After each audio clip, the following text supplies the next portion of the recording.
नमस्कार दोस्तों। BSHPCL जो बिहार में आईटीआई वालों के लिए टेक्नीशियन 2000 प्लस बम्पर वैकेंसी आई है, उसी के लिए हम प्रीवियस ईयर के एमसीक्यू सीरीज करा रहे हैं। तो आज का जो बैच 2 का पार्ट 2 हमारा वीडियो है वही है 3/11/2018 में एग्जाम हुआ था। पार्ट 1 मतलब 50 से 68 क्वेश्चन हम पार्ट 1 में करा चुके हैं। यह पार्ट 2 है बैच 2 शिफ्ट का। बहुत सारे बच्चे कमेंट कर रहे हैं जो पहले वीडियो हो चुका है उस पर कि सर सब चैप्टर वाइज थ्योरी पढ़ा दीजिए, थ्योरी चैप्टर वाइज पढ़ा दीजिए। तो देखिए टाइम नहीं मिल पाता है कि हम पूरा थ्योरी चैप्टर वाइज पढ़ा दें, लेकिन कोशिश करेंगे कि आपके लिए इंपोर्टेंट टॉपिक लेकर आए और उस टॉपिक का हम ऑपरेशन करें कि उस टॉपिक से क्वेश्चन अगर एग्जाम में आता है तो आप आसानी से बना लेंगे। तो जितना इंपोर्टेंट टॉपिक होगा उस हर एक टॉपिक पर हम थ्योरी पढ़ा देंगे आपको। तो चलिए आते हैं आज के इस वीडियो में। और पहला क्वेश्चन है कि घरेलू मिक्सचर।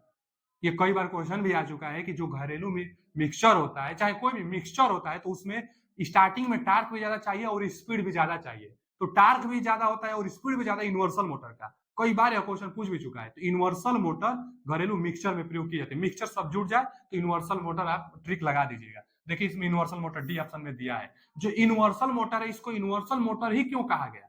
तो क्योंकि यह एसी और डीसी दो ही प्रकार से ना करंट है, एसी और डीसी। तो यूनिवर्सल मोटर एसी और डीसी दोनों प्रकार कर लेती है, इसीलिए इसको यूनिवर्सल मोटर कहा गया। जो कि सीरीज मोटर की भांति बिहेवियर भी दर्शाती है, क्योंकि स्टार्टिंग टार्क और स्पीड इसका अच्छा होता है, ज्यादा होता है। तो यूनिवर्सल मोटर इसका जवाब होगा, क्योंकि घरेलू मिक्सर में यूनिवर्सल मोटर का प्रयोग किया जाता है। आ गया अगला क्वेश्चन, वही जो हम अभी बताए हैं। क्या आया है कि कौन सा मोटर सिंगल फेज एसी और डीसी पावर सप्लाई पर कार्य करता है? तो एसी डीसी पर यूनिवर्सल मोटर में काम करता है, हम अभी बताए हैं। तो जो यूनिवर्सल मोटर है, देखिए पहला option, universal motor AC DC दोनों पर काम करता है। बाकी एसी डीसी दोनों पर काम नहीं करता है, लेकिन जो यूनिवर्सल मोटर है एसी और डीसी दोनों पर काम करता है। अब देखिए अगला क्वेश्चन क्या है कि सिंगल फेज मोटर के स्टेटर में एक लेमिनेटेड आयरन कोर के ऊपर दो बाइंडिंग होती है। हाँ, सिंगल फेज जो हमारे पास मोटर होती है उसमें दो बाइंडिंग होती है।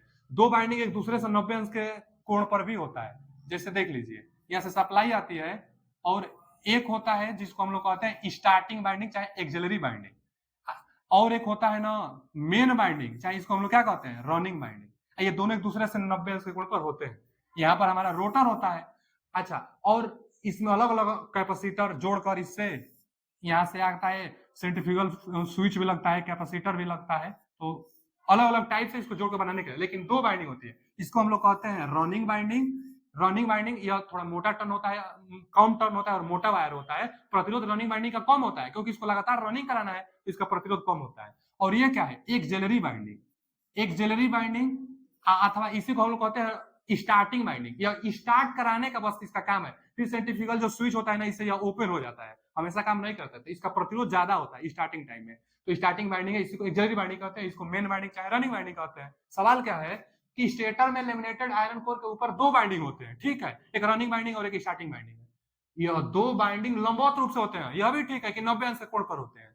इनमें से एक मुख्य बाइंडिंग है, तो दूसरा क्या है भैया? एक मुख्य बाइंडिंग मतलब रनिंग बाइंडिंग है, तो दूसरा एक्सिलरी बाइंडिंग है। चाहे एक्सिलरी दिया है, एक्सिलरी दिया है तो ठीक है, एक्सिलरी बाइंडिंग है। एक्सिलरी नहीं देता तो इसी को क्या देता है, स्टार्टिंग देता है, तो स्टार्टिंग बाइंडिंग। अब रनिंग बाइंडिंग तो नहीं, रनिंग बाइंडिंग को तो मेन बाइंडिंग कहते हैं। तो ऑक्सिलरी मतलब सहायक बाइंडिंग, स्टार्टिंग बाइंडिंग। अगला क्वेश्चन क्या है कि किसकी मदद से एक एसी जनरेटर, देखिए एसी जनरेटर की बात कर रहा है, विद्युत ऊर्जा के बाहरी भाग के लिए संचालित की जाती है। तो भैया किसकी सहायता से आप एसी जनरेटर विद्युत ऊर्जा को बाहरी भार के लिए संचरित करेंगे, बाहरी लोड के लिए संचरित करेंगे? तो अच्छा आप ही बताइए, कोर से आप बाहरी एक्सटर्नल लोड को तो देंगे नहीं, the external load with the help of. External load को किसकी सहायता से देंगे? तो कोर से भी नहीं देंगे, फील्ड बाइंडिंग से भी नहीं देंगे, फील्ड बाइंडिंग पर तो एक्साइटेशन दिया जाता है, और फील्ड मैग्नेट से भी नहीं देंगे आप। एक ही बच गया स्लिप रिंग, तो स्लिप रिंग से आप एक्सटर्नल लोड को ऐड कर सकते हैं। तो A option is a right answer, जो स्लिप रिंग लगा रहता है। अगला क्वेश्चन क्या है कि देखिए एसीआर, इसका फुल फॉर्म भी बहुत बार पूछता है, शॉर्ट सर्किट रेशियो, मतलब शॉर्ट सर्किट अनुपात। शॉर्ट सर्किट रेशियो एसीआर का शॉर्ट सर्किट रेशियो। अब सिंक्रोनस जनरेटर में शॉर्ट सर्किट रेशियो ज्यादा रहेगी तो ज्यादा स्टेब्लिश रहेगा, मतलब स्थायी ज्यादा रहेगा, अच्छा काम करेगा। और शॉर्ट सर्किट रेशियो का मान कम होता है तो लो स्टेबल होगा, स्टेबल लो होता है। तो कई बार तो यह भी पूछ सकता है। और यह जो होता है ना एसीआर, जो एसीआर होता है शॉर्ट सर्किट रेशियो होता है, वह 1/में एक्स टी जो डाइलेक्ट्रिक जो डायरेक्ट एक्सिस होती है उसी के रिएक्टेंस के व्युत्क्रमानुपाती होता है। तो इसमें से ऑप्शन देखिए यहां दिया है, सी ऑप्शन में दिया है कि जो एसीआर होता है 1/xd डायरेक्ट एक्सिस का जो रिएक्टेंस होगा उसी के क्या होगा, व्युत्क्रमानुपाती होगा। बहुत इंपोर्टेंट यह है, कई बार पूछ चुका है छोटे छोटे एग्जामों में। तो एसीआर जो होता है 1/xd होता है। तो आप शॉर्ट सर्किट रेशियो इसका फुल फॉर्म होता है, ज्यादा रहेगा तो स्टेबलिश अच्छा रहेगा। आगे क्या है कि बहुत उच्च गति के अल्टरनेटर के लिए किस प्रकार के रोटर का प्रयोग किया जाता है। हाई स्पीड के लिए, यह क्वेश्चन शायद एक बार और आया था, हाई स्पीड के लिए तो सिलेंड्रिकल ऑप्शन दिया था, और यहाँ नॉन सेलिएंट पोल। देखिए जो अल्टरनेटर होते हैं ना उनके जो रोटर होते हैं दो ही प्रकार के होते हैं रोटर। कौन कौन, तो एक तो सेलिएंट होता है और दूसरा क्या होता है, नॉन सेलिएंट। अच्छा इसी को हम लोग सिलेंड्रिकल कह सकते हैं, सिलेंड्रिकल इसी को कहते हैं सिलेंड्रिकल। तो सिलेंड्रिकल कहिए चाहे नॉन सेलिएंट पोल कहिए, एक सेलिएंट होता है। तो जो सेलिएंट होता है इसमें पोलो की संख्या ज्यादा होता है, और जब पोलो की संख्या ज्यादा तो स्पीड कम होगा। क्या फॉर्मूला आता है स्पीड के लिए, तो 120 एफ ये सिंक्रोनस स्पीड के लिए फॉर्मूला है, बटा में पी। तो जो सेलिएंट पोल होता है इसमें पोलो की संख्या ज्यादा होती है तो स्पीड कम ना हो जाएगा जी। तो सेलिएंट पोल में स्पीड कम होता है, और नॉन सेलिएंट में दो पोल, जर्नल कभी कभी बस 4 पोल नहीं तो 2 पोल के लिए बनाई जाती है सिलेंड्रिकल। इसका स्पीड 3000 आरपीएम तक होता है, मतलब बहुत ज्यादा स्पीड होता है। तो उच्च गति के लिए किस अल्टरनेटर का, तो B option is right answer, non salient pole का। अब देख लीजिए यह सिलेंड्रिकल है तो जाहिर सी बात है कि इसकी जो आकृति होगी, जो बनावट होगी, कैसा होगा, सिलेंड्रिकल होगा। अच्छा इसका बनावट कैसा होता है सेलिएंट वाला का, तो देखिए जो सेलिएंट होता है ना, सेलिएंट का हम बनावट यहां बना देते हैं। जो सेलिएंट होता है वो सेलिएंट जो होता है उसका बनावट ऐसा होता है, इसमें पोलो की संख्या ज्यादा होती है ना। तो पोलो की संख्या देखिए अब ये 4 पोल दिखाई दिया, कितना होता है पोलो की संख्या, तो 4 पोल हो गया, बहुत 8 पोल हो जाता है। तो पोलो की संख्या ज्यादा, अब पोल की संख्या ज्यादा तो स्पीड कम इसका। और पूछता है इसी में और एक सवाल कि किसकी एक्सियल लेंथ ज्यादा, तो एक्सियल लेंथ मतलब इस लेंथ को, तो एक्सियल लेंथ सिलेंड्रिकल की ज्यादा होती है। और इसका व्यास पूछता है कि किस अल्टरनेटर का व्यास कम होता है, तो इसी का सिलेंड्रिकल का व्यास कम होता है और एक्सियल लेंथ ज्यादा होता है, जबकि इसका व्यास ज्यादा होता है और एक्सियल लेंथ कम होता है। आते हैं अगले क्वेश्चन की तरफ, यही सब पूछता है इसी से। आगे का है अगला क्वेश्चन कि एक्साइटेशन। अच्छा एक्साइटेशन बदलकर सिंक्रोनस मोटर को विभिन्न पावर फैक्टर पर संचालित किया जाता है।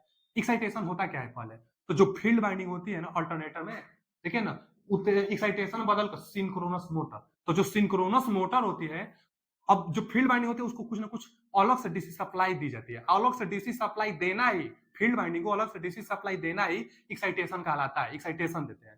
तो एक्साइटेशन, अब एक्साइटेशन बदलकर माने वोल्टेज को कम बेसी करके एक्साइटेशन को बदलकर विभिन्न पावर फैक्टर पर संचालित किया जाता है सिंक्रोनस मोटर को। तो ओवर एक्साइटेड सिंक्रोनस मोटर निम्न में से किस पर संचालित होता है, तो आप पहले तो एक तो देखे होंगे ना वी कर्व, और एक देखे होंगे इनवर्स वी कर्व। किसके लिए, तो अल्टरनेटर के लिए और सिंक्रोनस मोटर के लिए, दोनों के लिए आता है। तो यहाँ पर सिंक्रोनस मोटर दिया है, तो एक तो इनवर्स एक वी कर्व होता है, एक इनवर्स वी कर्व होता है। तो इनवर्स वी कर्व मतलब क्या कि वी का उल्टा बनेगा। आप वी कर्व आता है तो वह तो ऊपर में उसका मुंह होता है, इनवर्स वी कर्व में ये उल्टा बनता है। लेकिन ये नहीं पूछा इनवर्स वी कर्व की वी कर्व, ये पूछा है कि कब मतलब विभिन्न पावर फैक्टर पर संचालित किया जाता है। तो ओवर एक्साइटेड सिंक्रोनस मोटर कब होगा, ओवर एक्साइटेड मतलब कब, इधर ओवर एक्साइटेड होता है, इधर क्या होता है लो एक्साइटेड। जैसे यही एक्साइटेशन को बताता है, जब एक्साइटेशन को बताएगा तो यहाँ लो एक्साइटेशन है, यहाँ हाई एक्साइटेशन है। तो ओवर एक्साइटेशन कब होता है, देखिए यह यूनिटी पावर फैक्टर है। इधर जाएंगे मोटर के लिए, हम बता रहे हैं क्योंकि सवाल जो है वह मोटर के लिए, जनरेटर के लिए आप उल्टा समझ सकते हैं, तो मोटर के लिए बता रहे हैं। यहाँ यूनिटी पावर फैक्टर होता है, unity power factor. Unity power factor के बाद इधर जाएंगे तो यही होता है लीडिंग। मोटर के लिए हम बता रहे हैं भैया, ये होता है लीडिंग, इधर क्या होता है लैगिंग। यहां से यूनिटी से इधर आएंगे तो लैगिंग, यूनिटी से इधर आएंगे तो लैगिंग, यूनिटी से यह यूएफ यूनिटी पावर फैक्टर है, यूपीएफ मतलब यूनिटी पावर फैक्टर। तो यूनिटी पावर फैक्टर से इधर लीडिंग इधर लैगिंग। ओवर एक्साइटेशन लीडिंग, तो लीडिंग पावर फैक्टर होता है किसके लिए, ओवर एक्साइटेशन के लिए, ओवर एक्साइटेशन के लिए किसमें, तो सिंक्रोनस मोटर में। जनरेटर के लिए आप उल्टा समझ सकते हैं, जनरेटर में क्या होगा, अब यही अगर जनरेटर होता तो यहाँ लैगिंग आ जाता, तो लैगिंग में ओवर एक्साइटेशन मिलता जनरेटर में, जो अल्टरनेटर होता है, चाहे सिंक्रोनस जनरेटर कर दे चाहे अल्टरनेटर कर दे, तो लैगिंग मिलता ओवर एक्साइटेशन में, जबकि मोटर है तो लीडिंग मिलता है ओवर एक्साइटेशन में। यह क्या काम करता है, तो डीमैग्नेटाइज करता है। ओवर एक्साइटेशन लीडिंग के केस में डीमैग्नेटाइज होता है। अच्छा, इसका प्रयोग कब करते हैं? तो पावर फैक्टर सुधारने में। Synchronous motor leading power factor के केस में इसका काम क्या होता है? तो पावर फैक्टर को सुधारने में इसका प्रयोग किया जाता है। ये जितना हम बताए हैं ये सब क्वेश्चन था और सब इंपोर्टेंट क्वेश्चन था, तो आप ध्यान दीजिएगा, वीडियो को दोबारा सुनिए आप। आगे क्या है कि यदि सिंक्रोनस मोटर की आवृत्ति में परिवर्तन के बावजूद पोल्स की संख्या समान होती है तो मोटर की गति क्या होगी? मोटर की गति ना भैया, मोटर की गति के लिए एक ही फॉर्मूला है, सिंक्रोनस स्पीड बराबर 120 एफ बटा में पी। अब सवाल में बोला है कि यदि पोलों की संख्या समान होती है, पोल को फिक्स कर दीजिए। अब कह रहा है कि आवृत्ति में परिवर्तन से क्या प्रभाव पड़ेगा मोटर की गति पर? तो जब पोल की संख्या आप समान कर देंगे तो फ्रीक्वेंसी को बढ़ाएंगे तो स्पीड बढ़ेगी, और फ्रीक्वेंसी को कम करेंगे तो स्पीड कम होगी, यानी अनुक्रमानुपाती है। विकल्प पढ़ लेते हैं। आवृत्ति से स्वतंत्र है तो यह तो गलत है, स्पीड आवृत्ति पर निर्भर करेगी। आगे, आवृत्ति में वृद्धि के साथ बढ़ती है तो ठीक दिया है। गति पर क्या प्रभाव पड़ेगा? तो आवृत्ति में वृद्धि के साथ बढ़ती है, तो B option is right answer. आवृत्ति में वृद्धि के साथ स्पीड बढ़ती है। अगला क्वेश्चन क्या? नेक्स्ट क्वेश्चन है कि एसी मशीन में वितरित कुंडली के संदर्भ में निम्नलिखित में से कौन सा विकल्प सही है? वितरित कुंडली मतलब आप समझिए, जो वितरित कुंडली है इसका इंग्लिश नाम देख लीजिए, डिस्ट्रीब्यूटेड बाइंडिंग। तो निम्नलिखित में से डिस्ट्रीब्यूटेड बाइंडिंग में निम्नलिखित में से कौन सा विकल्प गलत है? इनकरेक्ट विकल्प कौन सा है? किसके लिए? तो डिस्ट्रीब्यूटेड बाइंडिंग के लिए। तो जो बाइंडिंग है ना, ज्यादातर जो दो इंपोर्टेंट बाइंडिंग है, जैसे कौन कौन सा दो इंपोर्टेंट बाइंडिंग? तो एक डिस्ट्रीब्यूटेड बाइंडिंग और एक कंसंट्रेटेड बाइंडिंग। जो कंसंट्रेटेड बाइंडिंग होती है वह एक ही स्लॉट में पूरा टर्न लगा दिया जाता है, फिर अगला स्लॉट में पूरा टर्न लगा दिया जाता है, जिसे सीलिंग फैन का होता है। सीलिंग फैन का बाइंडिंग देखे होंगे तो एक ही टर्न में कई टर्न होता है, एक ही स्लॉट में, फिर अगला स्लॉट में कई टर्न होता है, अगला स्लॉट में कई टर्न होता है। देखिए जैसे यहाँ भी कंसंट्रेटेड बाइंडिंग जो है, देखिए इसी स्लॉट में बहुत ज्यादा टर्न है, फिर इसमें ज्यादा, उस स्लॉट में ज्यादा टर्न है, फिर अगला, तो एक स्लॉट में बहुत ज्यादा टर्न होता है, फिक्स होता है, तो इसको हम लोग कहते हैं कंसंट्रेटेड बाइंडिंग। और डिस्ट्रीब्यूटेड बाइंडिंग चारों ओर से डिस्ट्रीब्यूटेड रहेगा।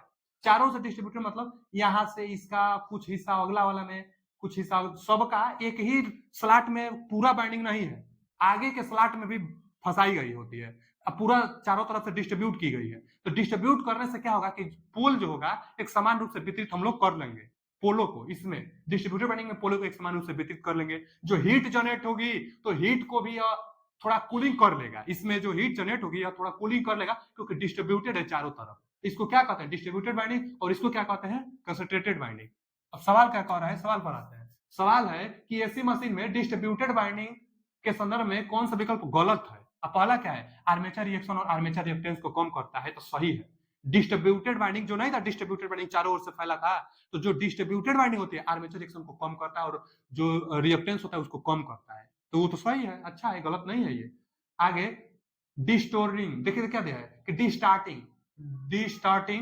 डिस्टार्टिंग harmonics can not be eliminate, मतलब डिस्टार्टिंग हार्मोनिक्स को हटाया नहीं जा सकता, तो यही गलत है। इसको भी हटा सकते हैं हम लोग, तो इसके अनुसार तो यही सही है। कौन सा गलत है? तो यही सही है उसके अनुसार, जबकि इसको भी हटा सकते हैं। फॉर्मूला क्या आता है? अल्फा बराबर 180 बटा में एन। एन क्या है? फिफ्थ हार्मोनिक्स, सेवेंथ हार्मोनिक्स, जो हार्मोनिक्स आपको हटाना हो तो उस हार्मोनिक्स को यहाँ रखिए। अगर फिफ्थ हटाना हो तो फिफ्थ रखिए, कटाइए। कितना 60 पिच एंगल आता है? अल्फा को क्या कहते हैं? 60 पिच एंगल। कि जितना एंगल आएगा उतना डिग्री पहले ही बाइंडिंग आप कर दीजिए, हार्मोनिक्स समाप्त हो जाएगा। तो पूछा है कौन सा गलत है, तो यह गलत है, क्योंकि हार्मोनिक्स को हटाया नहीं जा सकता, तो गलत बोल रहा है। हार्मोनिक्स को हटाया जा सकता है, हार्मोनिक्स को हटाया जा सकता है। आगे दिया है कि चालकों के समान वितरण से बेहतर मतलब प्रशीतन में मदद मिलती है, मतलब कूलिंग में मदद मिलती है, तो सही है। डिस्ट्रीब्यूटेड बाइंडिंग से कूलिंग में मदद मिलता है, तो ये भी सही है। आगे दिया है कि इंड्यूज ईएमएफ का वेव फॉर्म अधिक साइनसोइडल प्रवृत्ति होता है, तो साइनसोइडल होता ही है। जो डिस्ट्रीब्यूटेड बाइंडिंग वही ना मोटर वोटर में प्रयोग की जाती है, तो साइनसोइडल वेव जनरेट करता है, साइनसोइडल वेव जनरेट करता है, कूलिंग भी मदद करता है, और इसको भी हटाया जा सकता है, गलत यही दिया है। और आगे कम करता है रिएक्टेंस को।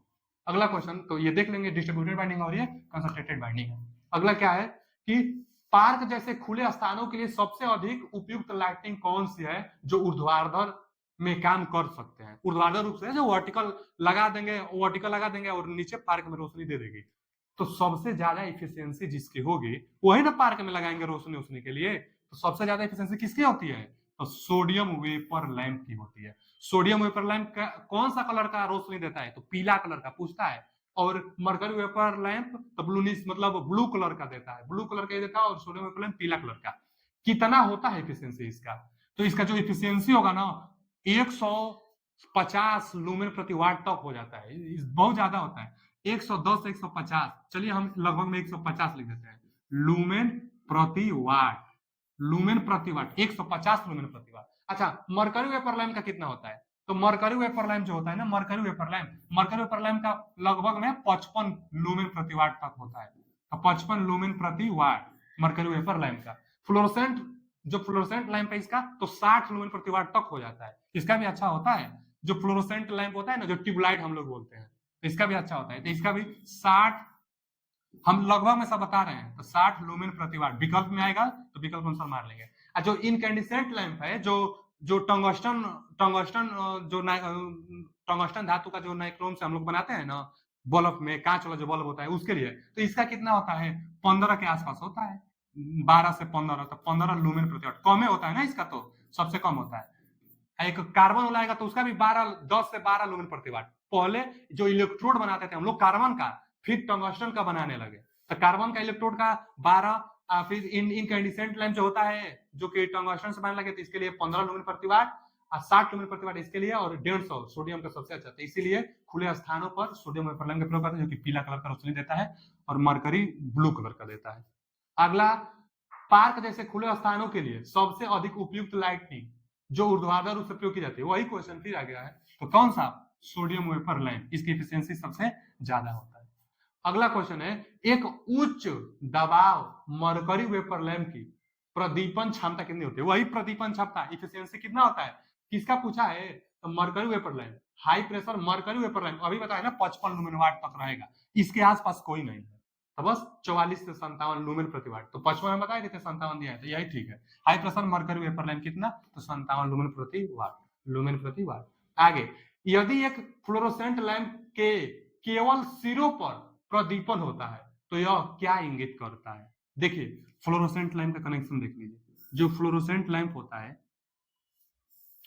ट्यूबलाइट को ही फ्लोरोसेंट लैंप कहते हैं। जो फ्लोरोसेंट लैंप होता है, क्या होता है? इलेक्ट्रोड होता है ना, इनके दोनों सिरों पर इलेक्ट्रोड होता है, 4 छोट टर्मिनल लगा रहता है। तो यहां से एक स्टार्टर अटैच रहता है, एक स्टार्टर। उसके बाद यहां से जो ये टर्मिनल होता है, एक चोक लगा रहता है, चोक एक लगा रहता है। उसके बाद हम क्या कर देते हैं कि सप्लाई दे देते हैं। अब यहां से हम लोग सप्लाई इसमें दे देंगे। यहाँ चोक लगा रहता है। चोक इंडक्टिव टाइप का होता है। ट्रांसफार्मर के बाद मतलब स्टार्टिंग में वोल्टेज को बढ़ा देता है, उसके बाद में वोल्टेज को ड्रॉप करा लेता है। लेकिन यह बोला है कि जब हम इसको केवल मतलब क्या होता है एक फ्लोरोसेंट लैंप में, जब केवल सिरों पर प्रदीप्त होता है, केवल सिरों पर मतलब केवल यहीं पर ग्लो करेगी और इधर या कुछ दूरी तक ग्लो करेगा, उसके बाद पूरा ग्लो नहीं कर रहा है। तो क्या कारण है? तो जो स्टार्टर है ना, वही शॉर्ट सर्किट कर जाता है। जैसे स्टार्ट कराने के लिए कुछ पल शुरुआती दौर में तो ओपन होता है, बाई मेटेलिक होता है, इसमें दो पत्ती होती है। अब क्या होता है कि स्टार्टिंग ओपन होता है, लेकिन स्टार्ट करने के लिए इसको शॉर्ट किया जाता था। पहले था कि हम लोग खुद मैनुअली जाकर स्टार्ट कराते थे, लेकिन अब ऑटोमेटिक आ रहा है कि जो स्टार्टिंग टाइम में तुरंत स्टार्ट करेगा, उसके बाद ओपन हो जाएगा। तो स्टार्ट कराएंगे, करंट ज्यादा डिमांड करेगा, उसके बाद यह ओपन हो जाएगा, तो करंट यहीं से होकर जाएगी और इसमें जो गैस है उसको आयनाइज करेगी, तो पूरा हमारा ग्लो करेगा। लेकिन यह शुरू से अंत तक जब 60 रहेगा, शुरू से अंत तक यह 60 सर्किट रहेगा, तो करंट यहां से जब आएगी ना, इसके सहायता से इसी से होकर चला जाएगा। अब वायु इसके अंदर का जो आयन है पूरा आयनाइज गैस को नहीं कर पाएगा, पूरा गैस को आयनाइज नहीं कर पाएगा, तो पूरा ग्लो नहीं कर पाएगी। तो कारण क्या है कि जो स्टार्टर है वो शॉर्ट सर्किट हो जाती है, इसीलिए केवल सिरों पर बस ग्लो करता है, पूरा ग्लो नहीं करता है, क्योंकि करंट का पाथ यहीं से होकर चला जाता है, इससे होकर जाता ही नहीं है। तो कैसे पूरा आयनाइज करेगा? पूरा आयनाइज करने के लिए करंट यहां से इससे होकर जानी चाहिए, तो पूरा डिस्चार्ज करेगा, पूरा आयनाइज करेगा, तो ग्लो करेगा। तो क्या है कि केवल सिरों पर जलने का कारण क्या है? तो जो स्टार्टर है वो शॉर्ट सर्किट हो गई है, स्टार्टर शॉर्ट सर्किट हो गई है, इसलिए केवल सिरा पर बस जल रहा है। आगे क्या है कि वायु प्रशीतन, एयर कंडीशनर कहते हैं। एयर कंडीशनर मतलब एसी। तो एसी प्रक्रिया में हवा की निम्नलिखित विशेषता को नियंत्रण करना शामिल है। मतलब एसी क्या नियंत्रण करता है भैया? जो घरों में एसी लगाई जाती है ना, वह एसी आपके अंदर जो रूम है उसके एयर में ह्यूमिडिटी जो होती है, टेम्परेचर जो रूम का होता है, ये सब कंट्रोल करता है। तो क्या क्या बिंदु, तापमान कंट्रोल करता ही है, वायु को शुद्धता करता ही है, ह्यूमिडिटी करता ही है, और सर्कुलेशन करता है, मतलब वही प्रक्रिया बार बार बाहर, जैसे क्या करता है कि ताजा हवा अंदर लाता है, अंदर की गर्म हवा को बाहर ले जाता है, जो कि पानी गिरता रहता है एसी में, तो वह आशुद्ध जल भी होता है, प्यूरिफाई होकर बाहर गिरता है, तो इसको हम लोग सर्कुलेशन प्रोसेस कहते हैं। तो सर्कुलेशन भी होता है, ह्यूमिडिटी भी बनती है, शुद्धता भी करता है एयर को, और तापमान भी कंट्रोल करता है। तो एसी सबको करेगा। कौन सा विकल्प में, बी विकल्प में दिया है। जो बी विकल्प है, ये भी करता है, ये भी करता है, ये भी करता है, तो कौन सा ऑप्शन सही हो जाएगा, तो B option is a right answer, B option होगा, क्योंकि एसी जो होता है सब कंट्रोल करता है। जो एसी होता है उसका मेजरमेंट टन में किया जाता है, जैसे 1 टन का एसी, 1.5 टन का एसी, 2.5 टन का, मतलब टन में एसी। अच्छा, क्यों टन में मेजर किया जाता है, क्योंकि जो पहले जब एसी नहीं था तो पहले घरों को ठंडा करने के लिए बर्फ का इस्तेमाल किया जाता था, और जो बर्फ होता था वो टन में आता था। जब बर्फ टन में आएगा तो और कितना, तो 1 टन बर्फ लगता था एक घर को 24 घंटा ठंडा करने के लिए। तो उसी समय से जो एसी का मात्रक आ गया, टन आ गया। जैसे आगे क्वेश्चन एक दिया है, इसलिए हम बता रहे हैं, आगे दिया है ना कि 1 टन, देखिए क्या दिया है कि 220 वोल्ट एसी सप्लाई आपूर्ति के लिए 1 टन एयर कंडीशनर की सामान्य अनुमति रेटिंग क्या है, तो 1 टन एसी। तो वही हम बता रहे हैं कि जो एसी होता है उसका मेजरमेंट टन में किया जाता है। तो क्यों टन में किया जाता है, इसीलिए किया जाता है क्योंकि जो घर होता है पहले पहले 1 टन लगता था 24 घंटा घर को ठंडा करने के लिए, तभी से मात्रक बन गया एसी का, क्योंकि एसी भी ठंडा करता है। तो 1 टन, वही पूछा 1 टन की एसी का रेटिंग क्या होता है, तो एसी बहुत ज्यादा बिजली लेता है, लेकिन 1 टन का है तो बहुत ज्यादा मिलेगा, 1.6 किलोवाट। यहाँ दिया है 1600 वाट, तो ठीक है 1.6 इसको किलोवाट भी, 1.6 किलोवाट, इतना 1.6 किलोवाट। अब अलग अलग भी मार्केट में आएगा, 1.5 किलोवाट का भी आएगा, मतलब कितना 1500, 1200, 1600, इतना वाट तक आ जा रहा है। तो 1 टन का लगभग में इतना। अब ये मेगावाट बहुत ज्यादा हो गया, और ये भी ज्यादा हो गया, 2400 किलोवाट ज्यादा हो गया, इतना कहा 1.6 किलोवाट। हाँ, ये तो बहुत कम हो गया। तो इसका जवाब डी ऑप्शन सही था, 1600 वाट लगता है 1 टन की एसी के रेटिंग। आगे, घरेलू विद्युत वायरिंग में लाइट लोड किससे अधिक नहीं होना चाहिए।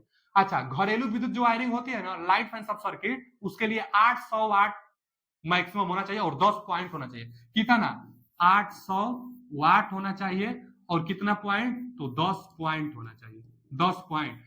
पावर सर्किट, ये तो क्या है, लाइट फैन सब सर्किट है ना, ये किसके लिए है, तो लाइट फैन सब सर्किट के लिए है। एक पावर सब सर्किट आता है तो उसके लिए कितना, 3000 वाट, माने मैक्सिमम पावर कितना सहन कर सकता है, तो 3000 वाट और 2 पॉइंट। अच्छा, ये किसके लिए है, तो बोर्ड बनाने के लिए। एक आप बोर्ड बनाएंगे तो उसमें एक स्विच होना चाहिए, और एक क्या होता है, एक प्लग होना चाहिए, 2 पॉइंट हो गया ना, इसी को 2 पॉइंट, 3000 वाट तक इसके बना सकते हैं। इसमें जो स्विच इस्तेमाल करते हैं 16 एम्पियर वाला करते हैं, और इसमें जब हम बोर्ड बनाएंगे तो केवल 10 पॉइंट हम बना सकते हैं, केवल 10 पॉइंट बना सकते हैं, उससे कम भी हो सकता है, लेकिन मैक्सिमम 10 पॉइंट बना सकते हैं। इसमें जो स्विच होता है 5 एम्पियर चाहे 6 एम्पियर का जो मार्केट में आता है, वही स्विच लगाई जाती है। 10 पॉइंट होता है, 800 वाट होता है, उसके लिए 3000 वाट होता है, और 2 पॉइंट होती है। तो आज के लिए इतना ही, अब मिलते हैं अगले वीडियो में। अभी के लिए थैंक यू, धन्यवाद।